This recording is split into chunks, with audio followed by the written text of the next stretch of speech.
Ce n'est rien d'autre que de l'engagement citoyen via les nouveaux outils que nous avons, qui sont Internet et les réseaux sociaux, ou même plus ou moins voilà, les outils comme les applications que nous utilisons sur nos téléphones. C'est de l'activisme numérique. Et le cyberactivisme n'est pas uniquement limité à l'activisme politique. On peut être cyberactiviste pour la musique, on peut être cyberactiviste pour l'agriculture, on peut être cyberactiviste pour le traitement des cheveux par, je sais pas, les produits naturels, on peut être cyberactiviste pour le port des vêtements. On peut être cyberactiviste sur plusieurs domaines et aspects de la vie. Il faut juste éviter de catégoriser les cyberactivistes comme étant des activistes politiques. Par contre, aujourd'hui, ce que nous faisons, c'est de la citoyenneté augmentée. C'est d'amener les citoyens à être beaucoup plus engagés à travers le numérique. C'est de nous positionner comme des citoyens engagés et qui deviennent au finish des forces de contestation d'abord, des forces d'interpellation avant de devenir des forces de proposition.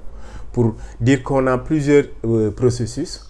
C'est de dire ce qui ne marche pas, c'est de pointer du doigt ce qui devrait être fait et qui n'a pas été fait, mais aussi c'est d'accompagner ce qui doit être fait. Et dans ce troisième axe, on a souvent la possibilité de créer des applications, de lancer des initiatives citoyennes et d'amener les gens à travailler ensemble, à être dans la co-construction et dans la collaboration via le numérique pour amener nos pays à renforcer plus ou moins les acquis démocratiques ou à outiller davantage le citoyen que nous sommes et que vous êtes. Oui, c'est une forme de réponse à une demande qui a été plus ou moins exprimée par une bonne partie ces Africains que moi j'ai eu l'occasion de rencontrer durant mes déplacements. Et la demande, elle a été toujours formulée de cette façon. Oui, nous voulons faire la même chose que vous, puisqu'au Sénégal, on a vu que vous aviez lancé sous nous 2012 durant les élections de 2012, mais ce n'est pas les mêmes contextes et nous n'avons pas forcément les mêmes réalités politiques. Par contre, nous avons envie, nous aussi, d'impulser plus ou moins une nouvelle dynamique citoyenne et d'accompagner nos États. Et au fur et à mesure que j'entendais cette demande-là et ces commentaires, je me suis dit, mais pourquoi ne pas aller dans le sens d'un réseau plus ou moins africain, d'un réseau qui va englober l'ensemble de ces initiatives et qui travaillera avec tous ces profils-là qui se ressemblent et qui se rejoignent parce qu'ayant les mêmes objectifs, le renforcement des acquis démocratiques dans leur pays. Donc, on a lancé Africtivist, qui est aujourd'hui la Ligue africaine des web activistes et blogueurs pour la démocratie. Donc, la fin, elle est très importante pour la démocratie. Et ça couvre aujourd'hui 40 pays. Alors, sous nous 2012, c'était aussi une réponse par rapport à une demande citoyenne. C'est une initiative qui est née après plusieurs années de réflexion et en même temps aussi qui est arrivé au moment où on a eu la chance d'avoir les réseaux sociaux comme outil d'information et d'accès à l'information, mais aussi d'avoir plus ou moins un certain écosystème qui venait de naître, donc la communauté Kebetu sur Twitter. Et donc, c'est une initiative citoyenne qui a été lancée pour organiser plus ou moins le monitoring citoyen du processus électoral de 2012, avant, pendant et après les élections, de façon libre et indépendante, mais avec plus ou moins une innovation, c'est d'utiliser les outils numériques qu'on avait à disposition. C'était le téléphone, les réseaux sociaux, Facebook et Twitter.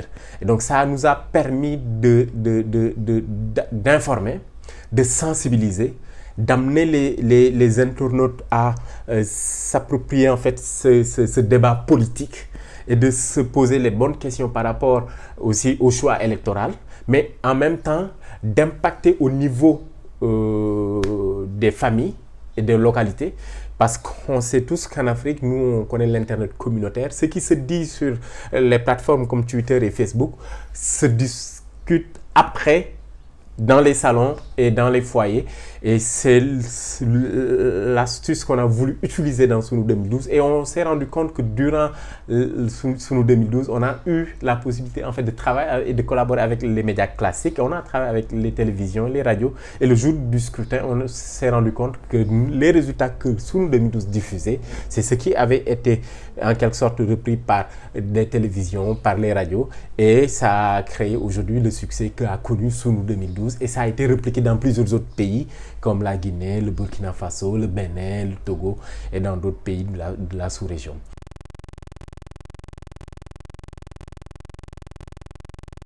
Pour 2019, oui, il se prépare des choses, beaucoup de choses, dont la suite de Sunu 2012, puisque après les élections, Sunu s'est positionné comme plus ou moins une entité de fact-checking qui ne publie pas au jour le jour, en temps réel, mais qui compile et qui attend le moment propice pour faire de la diffusion de contenu. Et donc tout ce qui a été proposé comme programme politique, comme programme de société par Macky Sall pendant qu'il était candidat, va être confronté à ce qu'il a réalisé pendant qu'il a été en exercice durant cette année de pouvoir. Et donc nous allons faire des publications périodiques durant la période électorale pour dire aux Sénégalais, nous ne sommes pas pour ou contre, mais nous avons le droit de vous tenir informés sur ce qui a été prévu, promis, ce qui a été fait. C'est à vous maintenant de voir, et vous êtes libre de le reconduire ou tout simplement d'amener quelqu'un d'autre, mais que le choix soit basé sur un projet et pas forcément sur une volonté d'exclure ou d'évincer quelqu'un du pouvoir ou tout simplement sur une volonté d'élire un nouveau sans pour autant s'appuyer sur les critères ou selon nous un programme pertinent pour qu'il devienne président de la République. Donc il y a aussi une autre plateforme qui va être lancée et une application, mais pour le moment on ne va pas rentrer dans les détails. Ce qui est sûr, c'est qu'on sera dans l'intelligence artificielle. Et si les Sénégalais épousent ces idées et ces projets que nous allons lancer, nous serons assez outillés, assez matures en tant que citoyens pour exiger plus ou moins du respect par rapport au processus électoral, mais en même temps aussi exiger de la pertinence par rapport au choix des programmes politiques qui sera proposé. Et ensuite, le choix sera porté par les Sénégalais. À partir de ce moment, nous, on aura fait un travail en amont et on sécurisera comme on a l'habitude de le faire.